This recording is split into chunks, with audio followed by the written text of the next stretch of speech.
អ្នកខ្លះស្អប់យើងព្រោះសម្ដីពីលាអប្រិយពូលអុចអាលព្រោះជន់ធននេះត្រជីស្រាលគ្នាគ្មានខូក្បាលសម្រាប់គិតគ្នាគ្មានខូហើយត្រជីសបេះដូងមិនល្អគ្មានទឹកចិត្តទើបខ្លៅភ្លើឆោតតាមទុច្ចរិតកុំបាច់គៀកកិតនាំទុកភ័យម្យ៉ាងសត្វដេរឆានបានតែព្រោះយើងនេះជាមនុស្សកំខឹងអីវាបានឆ្អឹងស៊ីច្បាស់ជាហីវាហត់លេងអីនឹងព្រោះទៀនធម្មតាតាមកម្មទៅពាក្យពេចម៉ែអើកំផ្លត់ឃ្លៀតអប់រំខ្លួនឯងកែមយាទរឿងរ៉ាវផ្សេងទៀតតាមកម្មចុះបើយើងសាងល្អកុំតភ័យមាត់ជន់ទីតីដូចឆ្កែព្រោះដោយហេតុគ្នាល្ងងទៅសាងខុសណាហើយតាមកម្មចុះកុំអពុលអាណិតជន់ខ្លៅត្រជីគ្នាស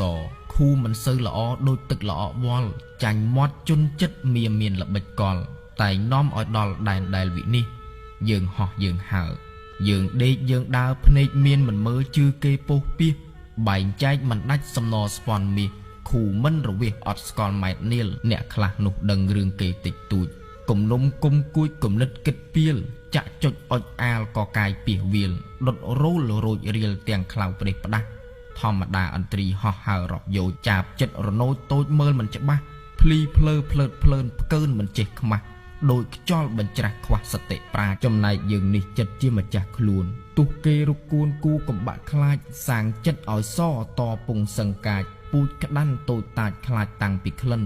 ដូច្នេះបើវាព្រុសលូពីក្រោយកុំមាត់បណ្ដោយឲ្យតែវាប៉ិនចង្គោមយើងខ្លីគូទ្រាំសិនចំណៃណាឆ្អិនមិនព្រួយខ្លាចបាប